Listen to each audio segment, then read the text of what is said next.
Ah, je vous avais dit que quand on casserait ce range, ça irait fort. Je m'attendais pas quand même à ce que ça se passe aussi fort. On est déjà à 93 000 dollars sur Bitcoin. C'est absolument insane. Pour les plus anciens, souvenez-vous, je crois que c'était en 2020 ou 2021, quand j'avais tracé ce niveau des 100 000 dollars bébé. Ben on y est. Enfin, on n'y est pas encore. On est à 93, mais on est vraiment très très proche. Les deux dernières bougies hebdomadaires sur Bitcoin, elles sont aberrantes. C'est assez fou ce qui se passe honnêtement. On va évidemment analyser un petit peu tout le marché, voir les alts, voir un petit peu ce qui se passe par-ci par-là, mais Bitcoin est juste hallucinant, comme d'habitude, comme il a l'habitude de nous surprendre un peu trop, enfin, pas assez souvent je dirais, mais quand ça arrive, c'est du sérieux, donc ça fait quand même bien plaisir. Il monte tellement que en termes d'actifs, de capitalisation totale de tous les actifs réunis, Bitcoin est 7ème avec 1,8. Il vient tout juste de passer Saudi Aramco, il y a 2 jours je crois il avait passé le silver. Bon, Google et Amazon, ce sera pas pour tout de suite. Il faudra encore pumper un petit peu, mais c'est des choses qui peuvent se faire, je pense, dans les prochains mois ou semaines, si vraiment il nous surprend à fond. Bon, l'or, il n'est pas encore atteignable. Ok, il a 17 trillions, on est loin. On est à 1,8 sur BTC. Mais quand même, c'est vraiment aberrant. C'est vraiment, vraiment aberrant. Tant mieux, j'ai envie de dire, honnêtement, pour nous, ça peut être qu'une bonne chose. Mais c'est vrai que c'est assez aberrant. Beaucoup de news en ce moment, beaucoup de très bonnes nouvelles. On a le Coinbase donc, qui va lancer un indice Coin50 qui serait un équivalent du SP500 pour notre marché crypto. C'est cool, ça fait, je sais pas, 2018-2019 que je parle que ça serait bien qu'on ait des indices, un petit peu comme sur les marchés tradis. Et on a enfin un truc. C'est bien, ça commence à se mettre en place. Ça fait vraiment plaisir. Moi, c'est quelque chose que j'attendais depuis longtemps, donc c'est bien cool. On a eu énormément de volume également sur les ETF. Sur BTC, on va revenir là-dessus bien évidemment. Une note de Bernstein, qui est un gestionnaire d'actifs, hein, donc, qui gère quand même pour 800 milliards de dollars pour ses clients, a déclaré à ses clients: bienvenue dans le bull market crypto, achetez tout ce que vous pouvez, ne combattez pas le marché, ajoutez de l'exposition crypto dès que possible. C'est assez dingue. J'ai fait un tweet aussi pour parler un petit peu de l'argent qui devrait affluer dans les alts à un moment donné dans le cycle, en mettant un screen bien sûr de la dominance qui est très haute, qui je crois est un petit peu remontée. C'est vraiment, vraiment hallucinant. Le tweet a fait 30 000 vues, 300 likes. Ça montre qu'il y a déjà beaucoup plus d'intérêt sur le marché qu'il y a encore que quelques semaines. Donc gardez-le en tête quand même. Mais bon, à un moment donné, un cycle haussier, un bull run, il y a du monde, il y a encore plus de monde, il y a encore plus de monde, encore, jusqu'à ce qu'on trouve une certaine limite et qu'on finisse par craquer évidemment. Mais on est loin de tout ça évidemment pour l'instant, comme on l'avait déjà évoqué dans la dernière vidéo. Est-ce que vous pensez qu'on va atteindre les 100 000 avant ce week-end ou pas? Les gens, c'est kiff, hein, c'est vraiment 50-50. Je viens de faire le sondage sur Twitter. Dites-moi ce que vous en pensez, mais franchement, je me dis c'est pas impossible du tout. C'est pas impossible du tout. Je pense que si on touche 100 000 là, dans la semaine, week-end ou pas compris, je pense qu'on va avoir un gros dump derrière, qui serait temps d'avoir un gros dump parce qu'on accumule quand même beaucoup les positions. Je sais pas si vous voyez bien ici, mais au niveau de l'open interest, ça monte. Ça ne fait que monter. Le funding monte un petit peu. Le spread aussi, c'est normal. Mais ouais, ça fait longtemps qu'on a fait un gros nettoyage. Et je sais pas jusqu'où on va devoir aller pour avoir ce nettoyage. Mais si c'est au 100K ou 99, je serais pas étonné qu'on vienne faire un gros dump, qu'on vienne nettoyer le marché tout simplement. Passer de 20 à 15, ça me paraît pas du tout aberrant. Donc on verra ça. Mais c'est vrai que pour l'instant, il y a quand même beaucoup de positions qui sont ouvertes sur le marché. Le marché grandit, donc c'est normal, on est censé faire des plus hauts. Mais à un moment donné, il faut quand même nettoyer un petit peu. Donc à voir, il y aura forcément un rect à un moment donné sur le marché qu'on attend. Au niveau des ETF, donc on avait parlé du 7 novembre où il y avait eu un record, 1,3 milliard d'inflows sur les ETF Bitcoin. On a eu un 1,1 milliard en un jour, le 11, le 12. Donc hier, 800 millions, c'est vraiment des sommes astronomiques. Regardez l'inflow de fou sur BTC, c'est incroyable.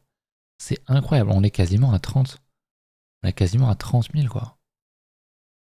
C'est une dinguerie. C'est vraiment une dinguerie. Donc je pense qu'on ne réalise pas trop ce qui se passe. Il y a un vrai FOMO de la part des institutions. Bon, derrière, c'est beaucoup de gens. Les gens oublient souvent, mais c'est les institutions qui opèrent pour leurs clients aussi. C'est surtout ça, donc il y a un vrai FOMO, ça c'est clair et net. Bref, avant de passer aux alts, je vous rappelle que sur Bluffin, j'ai une petite promo en ce moment pour vous. Si vous passez par mon lien qui est en description, vous pouvez gagner un petit bonus sur les futurs si jamais vous tradez selon le dépôt que vous faites. Donc n'hésitez pas. Sinon, il y a tous les autres exchanges que j'utilise. Mex, très bien pour acheter des alts. Bitgate pour trader. Mex aussi en soi. Bluffin aussi en soi. Ils le font tous. Moi, c'est vrai que je me sers surtout de Mex pour acheter mes alts. Bitgate pour trader. Bluffin également. Donc n'hésitez pas, ça peut vous intéresser. BingX aussi, bien sûr, qui fait un petit peu tout, un petit peu comme Max. Donc selon votre préférence, c'est les échanges que j'utilise. Safe, ça fonctionne très bien, il y a de la liquidité, il y a un petit peu tout ce que vous voulez. Pour les alts, ce sera plus pour moi Max, parce que je sais qu'il y a tout, Max ou BingX. Et voilà. On peut passer à la suite, si jamais ça vous intéresse, c'est en description, bien sûr. Voilà, on va retourner sur les graphes peut-être à un moment donné. Où sont mes graphes? Ils sont là. Ok, donc ça c'est CBTC.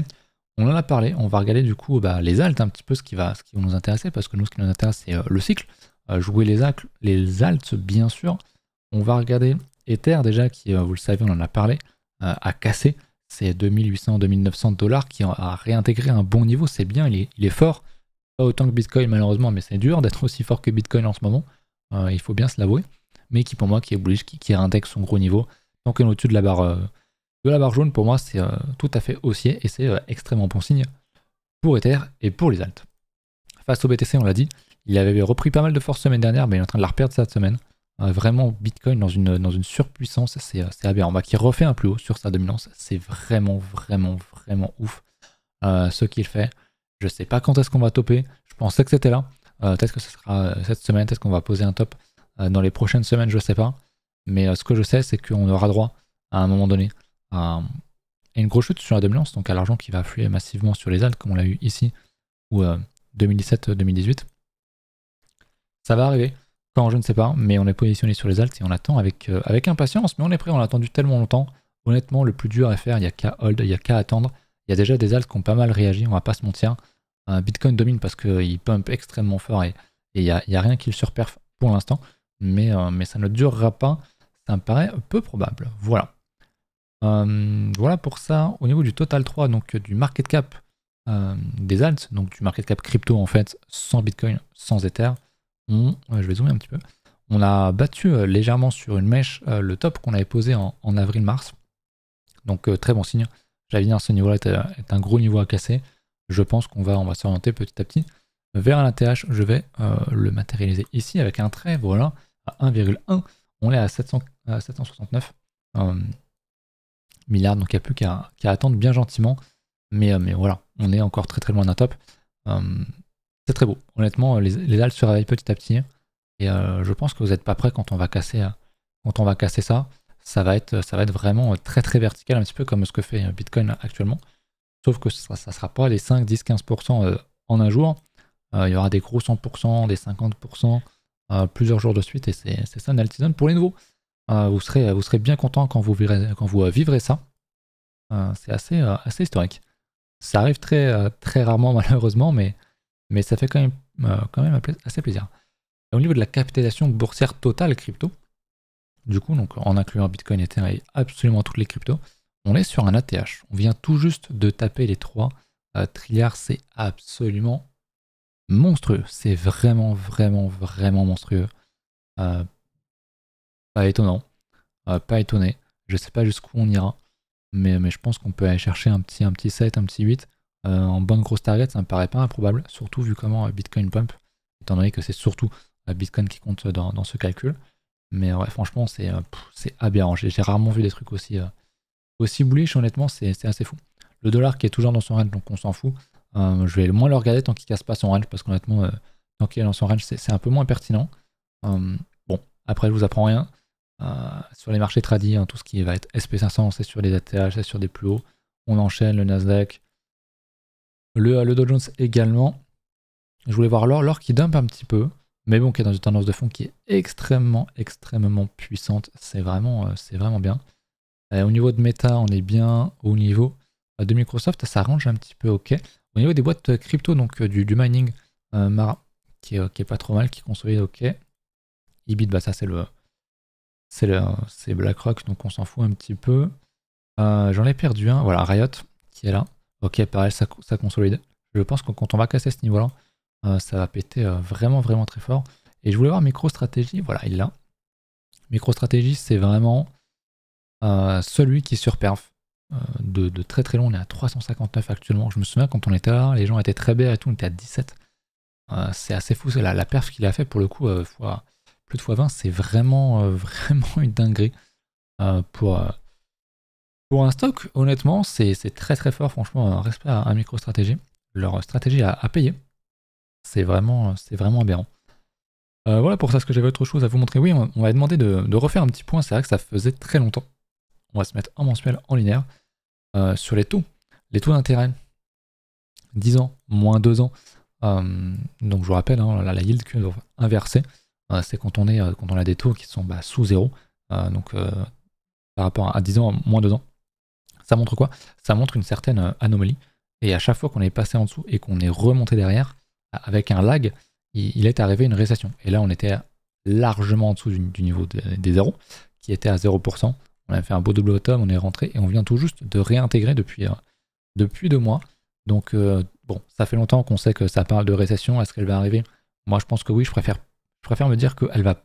Enfin, je préfère ne pas me dire que c'est impossible parce que les marchés montent, parce que blablabla. Ça n'a aucun rapport.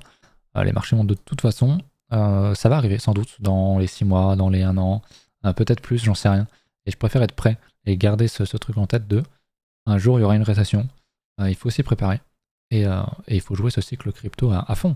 Tout simplement. Donc ouais, on a réintégré. À voir si on repasse pas en dessous, mais normalement je pense pas. Vu les news qui arrivent, on devrait rester au-dessus normalement pour un bon moment et repartir sur une tendance gentiment haussière pour aller retoucher des pourcentages un peu plus intéressants autour des 2%. Donc ouais, à garder ça. Les taux se sont rééquilibrés. C'est-à-dire que c'est plus intéressant d'être sur du 10 ans plutôt que sur du 2 ans, ce qui est normal du coup vu que tu prêtes plus longtemps. Ouais, donc à suivre, mais effectivement ça faisait longtemps que je n'en avais pas parlé. Merci pour le petit rappel. Est-ce qu'il y a des alts? Ah oui, est-ce qu'il y a des alts qui nous intéressent? Oui. Oui, je pense que vous l'avez vu, le Doge, le bon vieux Doge, toujours celui-là. On va se remettre en mensuel, en hebdomadaire pardon, qui est depuis 2 semaines est en 180%. Même coin, quand il commence à péter, c'est souvent un des premiers à péter, qui annonce très bien justement la folie sur les alts. C'est pour ça que c'est un très très bon signe.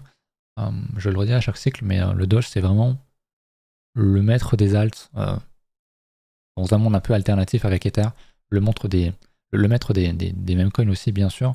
Alors oui, ça a été pas mal aidé aussi par Elon Musk récemment, notamment avec le fait qu'il va être nommé par Trump à la tête du Doge. Là, je sais plus c'est quoi. Bon, en gros, c'est pour optimiser l'État, tout ce qui va être argent et etc. Dépenses, je crois. Il a nommé ça Doge. Bon, ça explique pas non plus de fou le pump pour moi. Mais Doge devait être de toute façon péter. C'est vrai qu'on est très très proche de la TH qui était à 0,74 sur le Doge. On est à 0,4, c'est vraiment proche, c'est vraiment pas mal. Lui il va faire un ATH, je pense que vous serez pas étonné à mon avis. Effectivement, on avait un très beau range ici, on avait parlé du retest. Par rapport au retest, on est en x4, donc c'est vraiment une très très belle perf, honnêtement. Doge, magnifique. Doge, c'est vraiment.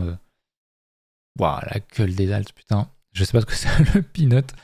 Voilà, il y a pas mal de même coin, Doge, WIF, Peanut, Pep, Bonk, Floki, c'est les trucs qui pètent le plus. Voilà, c'est vraiment les mêmes coins, c'est vraiment très très strong. Le Pep qui a été listé, je crois, sur Coinbase et sur Robinhood récemment, ça vient d'être annoncé, je crois, aujourd'hui. Donc très très très très costaud. Le Pep, ça reste un de mes plus grands regrets de ne pas l'avoir pris ici. J'en avais déjà parlé, mais il y avait un très très beau retest, je ne l'ai pas pris. On aurait été en 2000%. En 2000%, j'aurais été vraiment bien, surtout j'aurais en plus pu le prendre avec un petit levier.